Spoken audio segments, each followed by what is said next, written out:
dear students. Welcome back to Math Time. Today we are going to discuss about under trigonometric identity.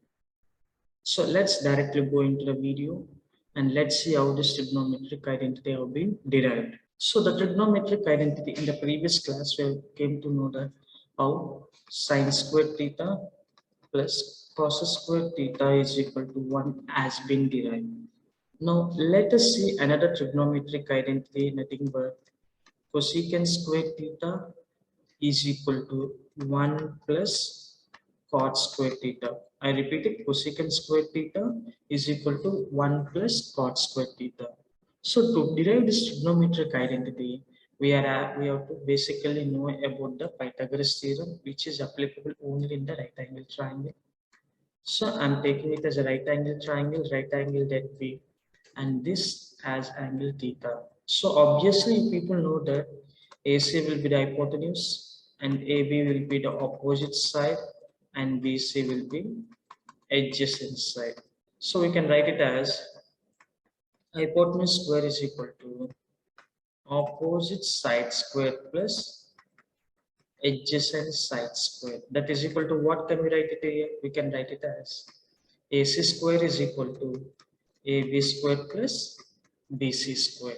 And next, we have to know that cosecant theta is nothing but hypotenuse by opposite side and cot theta is equal to nothing but adjacent side by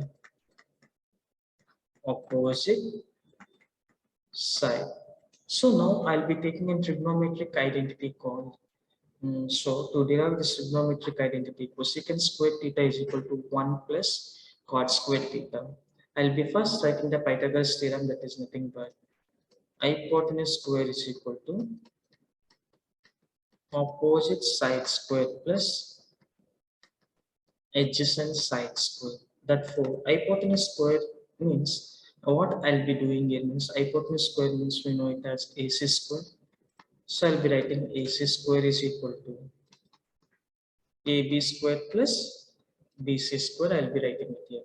So what I'll be doing it means I'll be dividing AB square on both sides. I'll be dividing AB square on both sides. So now what I'll be getting here?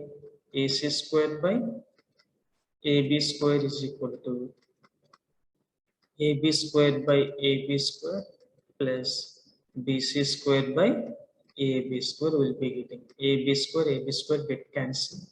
So now I can write this one as AC by AB whole square is equal to BC by AB whole square plus 1. Otherwise, we can write it as 1 plus BC by AB whole square. We know that AC value is nothing but what? Hypotenuse, and AB is nothing but opposite side.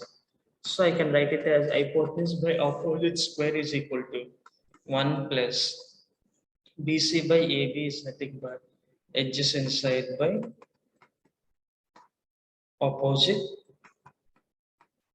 side whole square. Hypotenuse by opposite side is nothing but cosecant square theta is equal to 1 plus cot square theta. Or in other words, we can write this one as cosecant square theta minus cot square theta is equal to 1. So our trigonometric identity, the second trigonometric identity has been derived. So this is how second trigonometric identity has been derived, my dear students. Hope you have understood and liked it. Thanks. We will meet in the next video.